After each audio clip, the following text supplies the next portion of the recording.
secara logika hukum, orang ini yang ada di dalamnya sebagai pengurusnya atau misalnya pengawasnya itu dengan sengaja melarikan diri atau pergi dengan, saya nggak tahu alasannya apa. Yang jelas kalau kita pakai logika hukum itu kemungkinan besar menghindari tanggung jawab yang akan dijatuhkan di pengadilan, karena mereka tahu bukti-bukti milik penggugat ini yang akan menggugat di pengadilan Bogor ini sangat kuat sehingga mereka pergi gitu ya. Kita itu nomor HP dia nggak ngasih, kita hanya ketemu satu orang, transaksi di bank, selesai.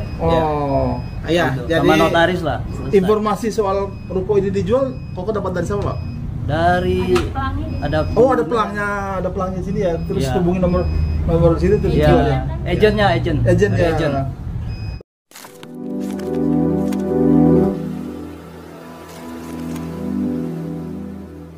Assalamualaikum warahmatullahi wabarakatuh. Welcome back to my channel Detektif D.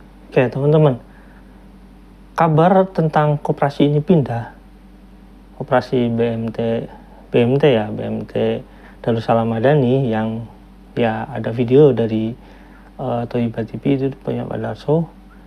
Itu sebenarnya saya udah tahu lama dan saya juga sudah informasikan lama kok teman-teman di sana. Cuma memang karena sebenarnya itu proses internal dari koperasi itu sendiri, dan saya harus bilang bahwasanya urusan keperdataan memang agak ribet dan lama gitu ya, sehingga itu menjadikan ya pihak koperasi ini lebih leluasa untuk menghindari kewajiban-kewajiban seperti itu. Kayak sebelum saya akan bahas itu tentang pindahnya koperasi ini, ya kita lihat dulu videonya ya teman-teman, check it out. Tanggal berapa ini Pak? 17 November. Saya, Pak Jenny Mustafa, Pak Sudaryanto dengan Pak Husni ada di bekas kantornya BMT Darussalam. Pak Jenny kemarin sudah ke koperasi untuk mempertanyakan keberadaan BMT ini ya Pak? Ya. Oke. Jadi begini, apa yang mau disampaikan? Jadi Pak? Begini Pak Darso, BMT Darussalam Madani, Kota Wisata Cibubur itu dulu kan berkantor di ruko ini. Ya. Memang ruko ini dulu miliknya BMT Darussalam Madani, ya, yang dibeli dari pengembang. Ya.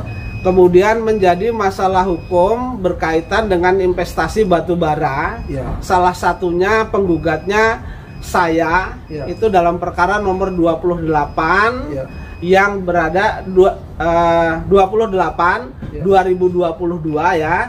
Itu di Jakarta Selatan ya, melawan Yusuf Mansur dan kawan-kawan. Kemudian ada investor lain yang perkaranya 147 di PN Bogor, Pengadilan Negeri Bogor. Itu antara Bu Ilis sama BMT dan kawan-kawan. Nah, somasi berkaitan dengan Bu Ilis. Kalau somasi saya itu masih berkantor di sini. Alamatnya masih di sini. Normal diterima. Kemudian setelah ada perkara, kemudian Bu Ilis mau mengajukan gugatan lagi, kan harus disomasi. Somasinya menyatakan bahwa dari kurir itu menyatakan bahwa BMT itu sudah tidak berkantor di sini lagi. Menghilang maksud Pak Jadi? Ya, sudah tidak berkantor di sini lagi. Dan ketemu sama si penjaga toko atau kokonya, dia bilang ini sudah dijual dari BMT, sudah dijual ke kokonya, begitu. Koko ini dari kapan Pak? Ya, dari April ya. Bulan April tahun 2023. 23 ya. Kok beli ke BMT? Prosesnya gimana tuh, Pak? Ya prosesnya boleh melalui bank gitu. Ya, itu proses benar melalui. Berarti bank. waktu Koko beli itu transaksinya BMT itu masih bisa dilacak keberadaannya ketika itu ya Pak ya? Kita itu nomor HP dia nggak ngasih, kita hanya ketemu satu orang, transaksi di bank, selesai. Gitu. Jadi sama notaris lah, selesai. Informasi soal ruko ini dijual, Koko dapat dari siapa Pak? Dari ada pelangnya sini ya, terus hubungi nomor sini terus jual ya. Agent. Berarti Pak Jenny BMT memang sudah menjual. Jadi begini, terus kemudian berkaitan dengan perkaranya Bu Ilis, penggugatnya Bu Ilis Siti Rohmah itu surat panggilan, relas panggilan dari Pengadilan Negeri Bogor melalui Pengadilan Negeri Cibinong, karena delegasi ke sini. Ke sini menyatakan bahwa sudah tidak berada di sini, ya kan? Sudah tidak berada di sini, sehingga pengadilan, Pak, saya selaku kuasa hukum penggugatnya diminta untuk mencari alamatnya. Kemudian memang saya cek, ternyata sekarang bukan kantor BMT lagi, tapi menjadi Sander Sport, toko Sander Sport, begitu ya? Iya. Nah, sesuai karena ini alamatnya ini pindah. Kemudian BMT itu tidak memberitahukan baik kepada yang lainnya, termasuk kepada mungkin nasabah-nasabahnya, ya kan, termasuk kepada termasuk kepada investor batubara. Makanya saya kemarin itu bersurat ke Menteri Koperasi, Pak, untuk menanyakan BMT itu karena sudah tidak berkantor di sini, ya kan, mereka pindah kemana. Yang kedua, kapan pindah alamatnya, dilaporkan atau tidak pindah alamat dari sini ke tempat lain. Kalau dia tidak dilaporkan, berarti kan pindahnya ilegal dan sengaja menghilangkan jejak untuk tidak mau bertanggung jawab terhadap investor-investor yang lain. Jadi kemungkinan besar itu kalau dia informasi dari Depkop itu nggak ada soal keberadaan BMT itu sekarang atau susunan pengurusnya yang baru, berarti nanti kita laporkan polisi bahwa kita laporkan polisi bahwa mereka kan menghilangkan jejak. Oh gitu. Ya kan, alamatnya jelas di sini dulunya, sesuai dengan rapat mereka. Terus Oke, itu teman-teman videonya.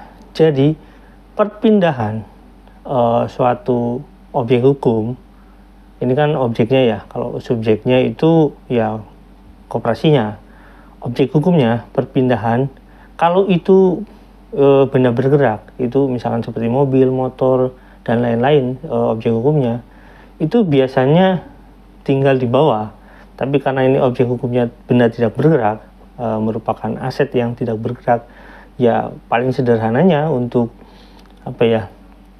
menghindari kewajiban-kewajiban yang nantinya bisa disita atau bagaimana, itu biasanya ya dijual atau dipindah tangankan. Ya intinya ketika dipindah tangankan ya akadnya ya jual beli, bisa sewa menyewa dan lain-lain. Intinya ya kemungkinan yang paling konkret itu ya dijual. Nah, apakah ini merupakan tindak pidana atau tidak?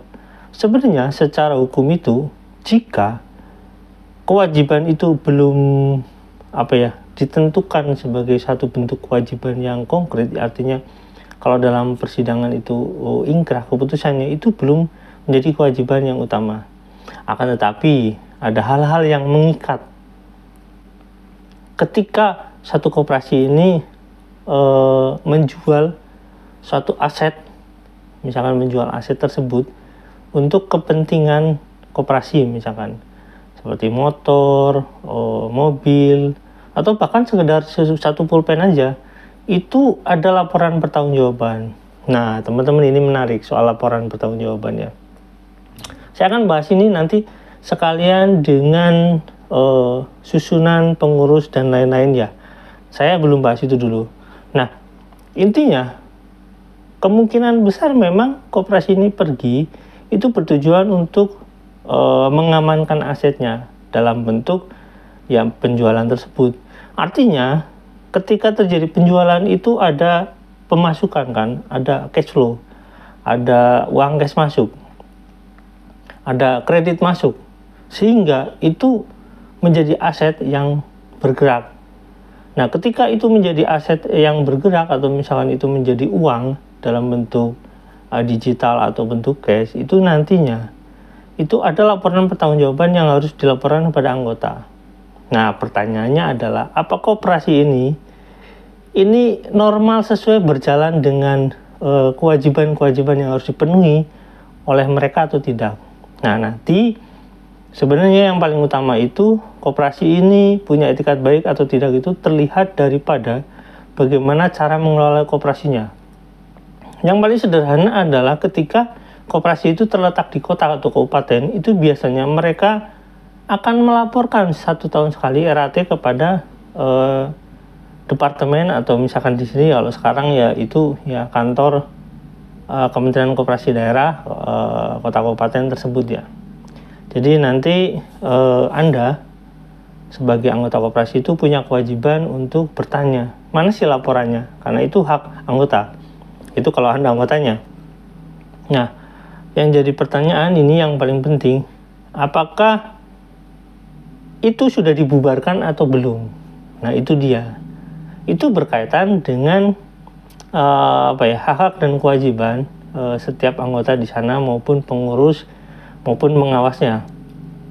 Nah, ketika itu sudah dibubarkan, kewajiban-kewajiban yang mengikat di dalamnya itu nanti kembali kepada pengurus utama. Artinya walaupun itu koperasi dibubarkan, itu ada kewajiban-kewajiban hak yang masih terlampir atau misalkan masih tertunda sebelumnya, itu akan menjadi pengurus, kewajiban pengurus, anggotanya yang nggak akan tahu gitu ya.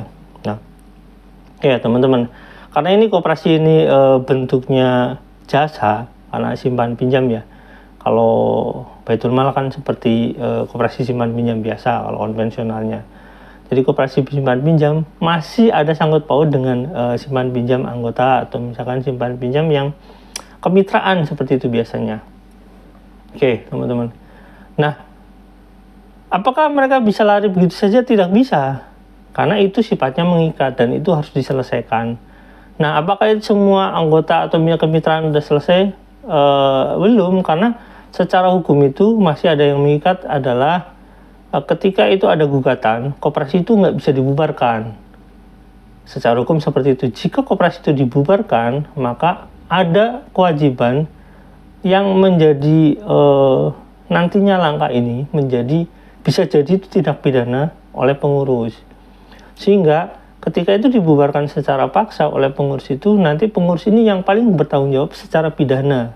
Sebenarnya seperti itu karena kewajiban-kewajiban yang belum terpenuhi di pengadilan, seperti itu teman-teman. Nah, itu kalau misalkan koperasinya kalah ya. Tapi ya kalau saya lihat buktinya, ya koperasi udah bisa dikatakan kalah lah dalam data. Ya teman-teman, ini pembukaan ya. Jadi koperasi pindah itu harapannya apa? Ya kalau misalkan secara nalar manusia, ya ketika dia pindah nggak akan ada sangkut pautan, tapi jejak digital itu nggak bisa pergi, walaupun nggak bisa hilang ya, walaupun dia bagaimanapun dia pergi, kalau itu satu kelembagaan pasti akan terlacak. Kenapa? Ya karena kan itu mengikat, organisasi itu mengikat, sehingga organisasi itu akan terhubung pada orang-orang sekitar, pada orang-orang daerah yang ada di sekitar situ, dan mereka akan saling memberitahu bahwasanya koperasi ini seperti ini, koperasi ini seperti ini, sehingga untuk melacaknya sangat mudah gitu ya teman. Oke, sampai di sini ya teman-teman. Ini cuma pemberitahuan bahwasanya ketika saya melakukan pelacakan berdasarkan data koperasi yang di website ini, saya akan bicara website dulu, dan ketika koperasi di map, nanti teman-teman lihat ya di pencarian map saya, itu datanya aneh. Kenapa saya katakan datanya aneh? Karena itu tiba-tiba beralih seperti ke gang gitu, seperti ke ke perumahan orang gitu, sehingga kemungkinan ya ketika kemungkinan kita ke sana, kita langsung ke lokasi, itu nggak ada tempatnya. Nah, cuma teman-teman berdasarkan map, data koperasinya yang koperasi Madani itu masih ada di sana, sehingga agak aneh kenapa di map ini, di pin ini kenapa tidak coba untuk dihilangkan oleh pihak koperasi kalau misalkan itu benar-benar pindah ke lokasi lain gitu. Sehingga mereka dengan sengaja, secara tidak langsung mereka itu dengan sengaja mereka itu menghilang tanpa memberitahu kepada pihak lain, atau bahkan mungkin kepada anggota yang secara umum atau kemitraan secara umum, mereka tidak memberitahu. Oleh karena itu, menurut pandangan saya, secara pandangan saya, secara logika hukum, orang ini yang ada di dalamnya sebagai pengurusnya atau misalnya pengawasnya itu dengan sengaja melarikan diri atau pergi dengan, saya nggak tahu alasannya apa. Yang jelas kalau kita pakai logika hukum itu kemungkinan besar menghindari tanggung jawab yang akan dijatuhkan di pengadilan, karena mereka tahu bukti-bukti milik penggugat ini yang akan menggugat di pengadilan Bogor ini sangat kuat sehingga mereka pergi gitu ya. Oke, sampai di sini teman-teman, jangan lupa like, subscribe, dan komen, jangan lupa juga share. Wassalamualaikum warahmatullahi wabarakatuh. Bye.